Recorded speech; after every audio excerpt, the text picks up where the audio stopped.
The song was about, it's called Squish. Okay. Did we not listen to this last? No, I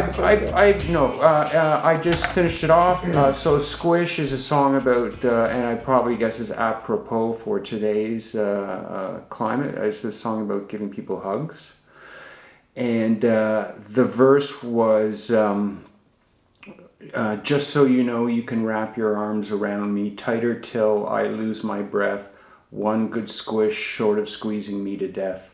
That was always the sort of pun verse about squeezing somebody so hard that they end up splatting. And that I sort of took that idea and I sort of made a little color fest. But it's got John's guitar on it. Again, it's got a bit of Susie on it with their come hither squishes. And it just the song never came together. I tried several. I kept coming back to it.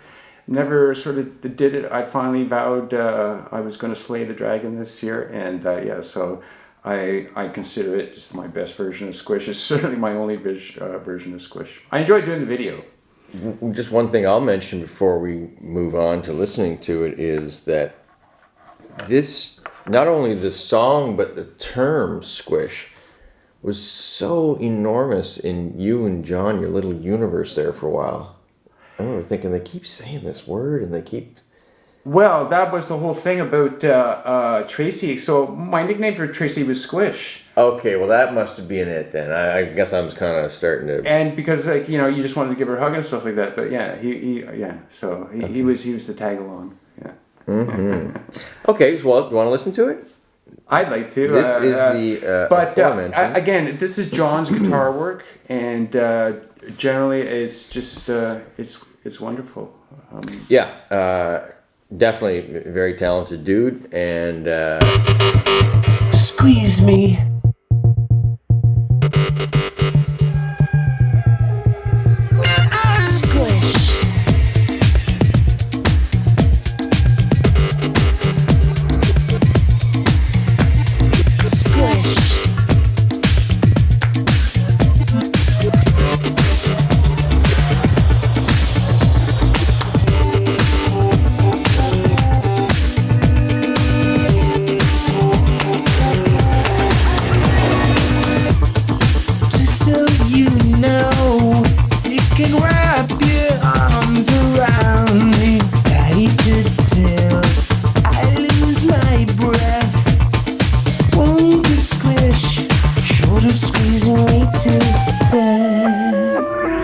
From Monday to Sunday, ooh, I got such a crush on you. Hug me in the morning, hug me in the evening, in the middle of a daydream, or maybe I'll love you above.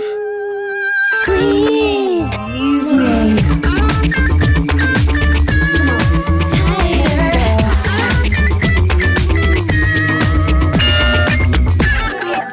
Squish.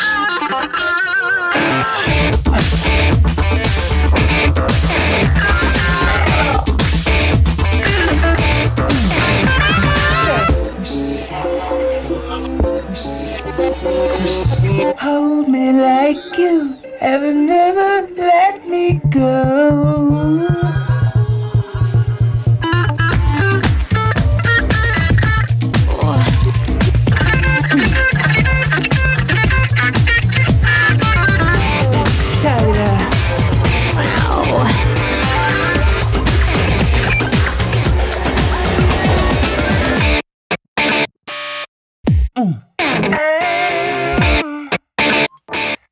Yes, I'm offering that special gift. Squish.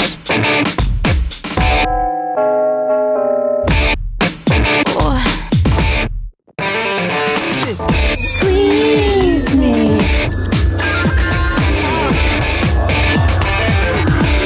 Squish. Wow. Fucking cool. Holy. It's funny that, I hear these repeating motifs over the years, that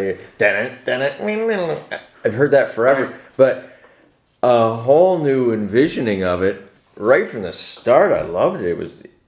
It's the best version of it so far, I think. Yeah, it was fun to look at Oh too. my The god! colors, And then the visual. What I want to say was, I really like that font. Is that a total cartoon font? Where'd you find that font?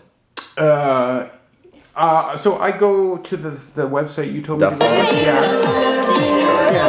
Sorry. And I just go in every couple of days. I'll go and type in a word. So I was just looking for something like that. Yeah. And Yeah. I just said yeah. What I really liked is there's a couple that I really liked the way they looked when they came up. Again, I liked this one.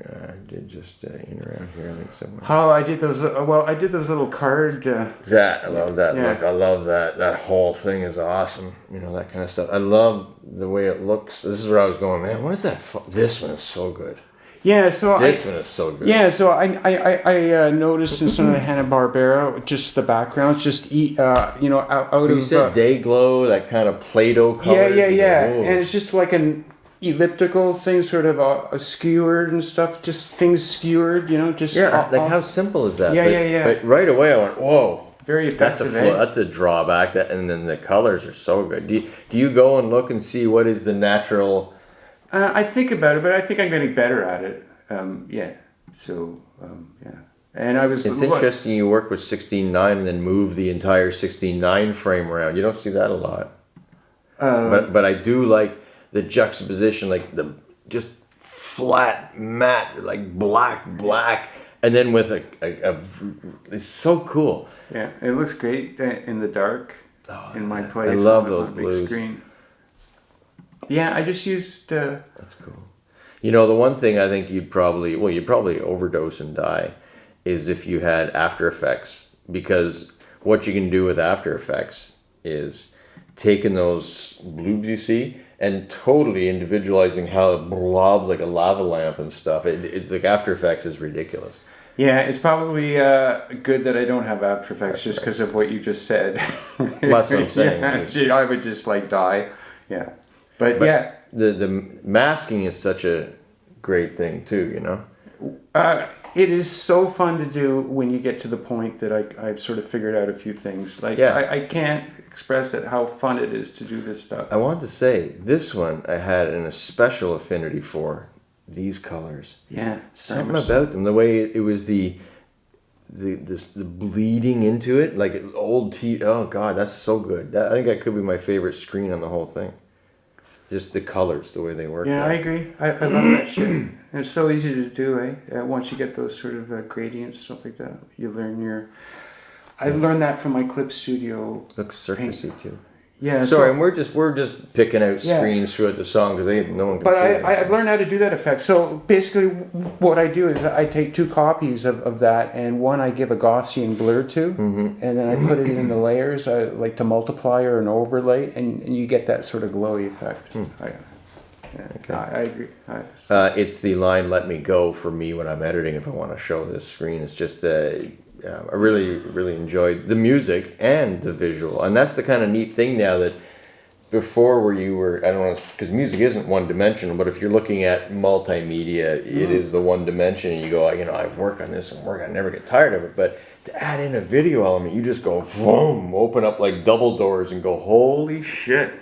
Look in there. Look at I'm going to go in and play there. So it's interesting that you said that, and it's a great way to sort of finish this off. But I think one of my problems about Squish was I never had the video element going with it, and I always just couldn't get it to translate musically for me. Once I started thinking about what I could do with the video, it became a lot easier for me, because as soon as we say squish, you could do these multicolored little squishes, and it just played, it fit. Well, and it's Squish.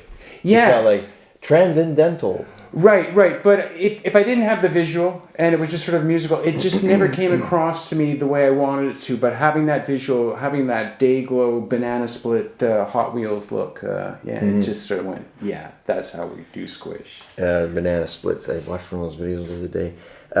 Just the font in here is so great. You know, I enjoy that. And it's funny how. Maybe that's the thing, just thinking about creativity, and when we think as artists, are we done something?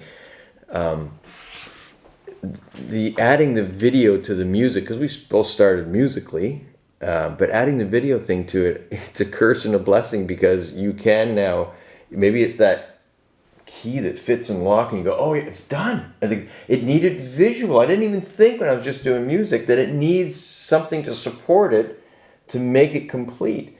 But then again, it's, you open the door to infinite possibility, which makes it even harder to decide, is it done?